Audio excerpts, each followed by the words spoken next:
초대교회는 공중 모임에서 형제가 머리를 가리지 않고 자매가 너울로 머리를 가리는 가르침에 대해 어떻게 이해하고 가르쳤을까요? 우리는 초대교회의 교부들의 문헌들을 살펴보면 알 수 있습니다. 오렌 핸더슨은 초기의 교회의 역사는 여자의 너울 쓰는 것이 아시아의 안디옥, 유럽의 로마, 아프리카의 알렉산드리아 등지에서 공식적인 교회 갈래였음을 증거한다 라고 결론을 내렸습니다. 이 벽화는 로마 제국의 핍박 때문에 로마시에 있는 지하동굴로 들어간 그리스도인들이 그린 것입니다. 3세기경 새긴 카타콤 동굴의 벽화에 그리스도인 여자들은 너울로 머리를 가리고 있습니다. 주 120년에서 202년에 살았던 리옹의 감독 이레니우스는 젊은 시절 사도 요한의 제자였던 폴리카백에서 배웠던 점에서 교리사적으로 큰 의미를 지니고 있습니다. 이레니우스는 고린도전서 11장 10절을 다음과 같이 번역했습니다. 여자는 천사들 때문에 그녀의 머리에 너울을 써야 한다 라고 했습니다. 주 160년에서 230년에 살았던 터툴리안은 북아프리카 카르타고 교회의 장로였으며 오늘날 학자들은 서방신학의 대변자라고 부릅니다. 그는 여자의 너울이 문화나 시대에 국한하지 않는 영구적인 성경의 원리라고 믿었습니다. 사도 바울이 고린도전서를 쓴 지 약 160년 후에 그는 이렇게 주장하였습니다. 헬라 지역 전체와 일부 야만인 지역의 대다수 교회들에서 여자들이 너울을 썼다. 그러므로 이 간습을 헬라인과 야만인 지역의 이교도적인 간습으로 치부해서는 안 된다. 고린도 교회의 성도들은 사도 바울이 그런 뜻으로 말한 것으로 이해했다. 오늘날까지도 고린도에서는 처녀들도 너울을 쓴다. 사도 바울은 모든 여자라고 명백히 밝혔다. 그 모든이란 표현이 모든 시대, 모든 계층, 모든 상황을 뜻하는 것이 아니면 무슨 뜻이겠는가 라고 썼습니다. 터툴리안과 같은 시대에 사역하였던 알렉산드리아의 클레멘트는 고린도전서 11장 5절 말씀을 여자의 머리카락이 아니라 천으로 된 너울을 가리키는 것으로 이해했습니다. 그 눈앞에 너울을 드리워 정숙함을 나타내는 여자는 실족하지 않는다. 그런 여자는 그 얼굴을 가림으로써 다른 사람이 죄에 빠지는 것도 막아준다. 이것이 말씀의 지혜이다. 여자는 너울을 쓰고 기도하는 것이 합당하다라고 썼습니다. 주 340년에서 470년에 살았던 크리소스톰은 안디옥과 콘스탄티노플에서 황금의 입을 가진 설교자로 불렸습니다. 그는 고린도전서 11장에 대한 설교에서 바울이 언급한 문제에 대해 이렇게 밝혔습니다.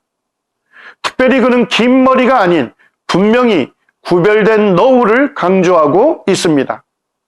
만일 긴 머리가 덮는 것을 대신하여 주신 것이라면 왜 굳이 너울을 그 위에 또 쓸 필요가 있는가?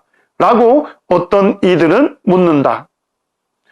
여자가 복종의 위치에 있다는 것은 여자의 본성만이 증거하는 것이 아니라 그녀의 의지 또한 증거하는 사실이다. 여자가 너울을 써야 한다는 것은 본성 자체에 의해 마음에 새겨진 법이라 할 수 있다. 여자들이 그 본성의 법을 거스리는 듯한 모습을 취하지 않기를 바란다. 그러한 모습은 무례하고 경솔하기 그지없음을 드러낸다. 그것은 우리 인간만이 아니라 만물까지도 당황케 한다 라고 썼습니다. 이 그림은 1561년에 그린 마르틴 루터의 설교라는 제목의 그림입니다. 강단에서 루터는 설교하고 있고 강단 아래에 있는 신자들은 주의 만찬에 참여하고 있습니다. 남자들은 머리에 무엇을 가리지 않고 있고 예배에 참여하는 모든 여자는 너울로 머리를 가리고 있습니다. 이 그림은 19세기 초 스코틀랜드 교회의 주의 만찬이 중심이 된 예배를 드리는 그림입니다. 잔을 받으면서 주님의 사랑을 떠올리며 눈물을 훔치는 분들도 있습니다. 공중예배에서 여자들은 머리에 독특한 모자나 두건으로 머리를 가리고 있고 모든 남자들은 머리를 가리지 않고 있습니다. 칼빈은 믿는 여자들에게 고린도전서 11장 말씀대로 공중예배와 모임에서 머리를 가리라는 말씀에 순종하라고 가르쳤습니다. 그의 가르침을 따라 그 시대에는 그 말씀을 순종했습니다. 이 사진은 아놀드 로제의 간증지 시베리아 불꽃에 나오는 것입니다.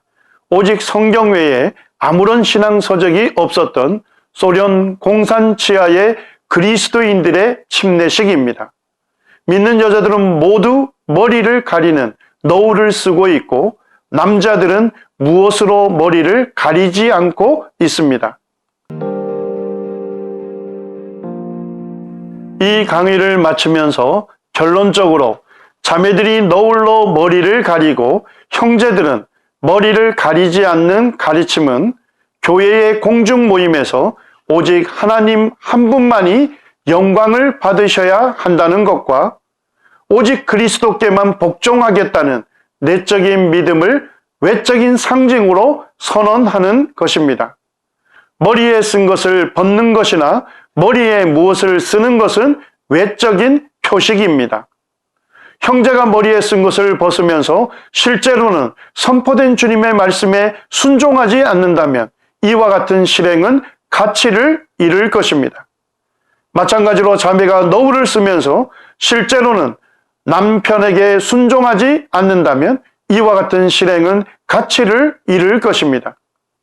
형제나 자매가 오직 하나님께서 세우신 질서에 따라 그 권위에 순종하고 공중예배와 집회에서 오직 우리 주님께만 영광을 돌리고자 하는 마음을 갖고 있다면 가치 있는 실행이 될 것입니다. 또한 이 가르침은 교회사 전체에 걸쳐 받아들여진 영적인 전통이었습니다.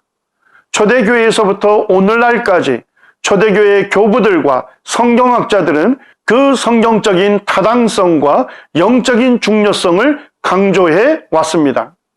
고린도전서 11장 16절에서 사도 바울은 다른 모든 하나님의 교회는 이러한 가르침을 받아들였다는 말로 그 문제를 결론 짓습니다. 왜 고린도 교회 너희만 달라야 하는가? 이 사도 바울의 질문은 오늘날 교회와 주 예수 그리스도의 제자로 살아가는 그리스도인들에게 도전을 합니다. 초대교회와 역사적으로 교회들은 이 가르침을 받아들였는데 왜 너희만 달라야 하는가? 히브리서 13장 7절과 8절을 보겠습니다. 하나님의 말씀을 너희에게 일러주고 너희를 인도하던 자들을 생각하며 그들의 행실의 결말을 주의하여 보고 그들의 믿음을 본받으라. 예수 그리스도는 어제나 오늘이나 영원토록 동일하시니라. 성경은 우리에게 하나님의 말씀을 전해주었던 선진들의 행실과 믿음을 본받으라고 권하고 있습니다. 그렇게 한다면 선진들에게 역사하셨던 예수 그리스도께서 선진들의 행실과 믿음을 본받는 오늘날 우리에게도 동일하게 역사하시겠다고 약속하십니다. 이 시간 함께 하시는 모든 분에게 우리 하나님의 은혜가 넘치시길 바랍니다.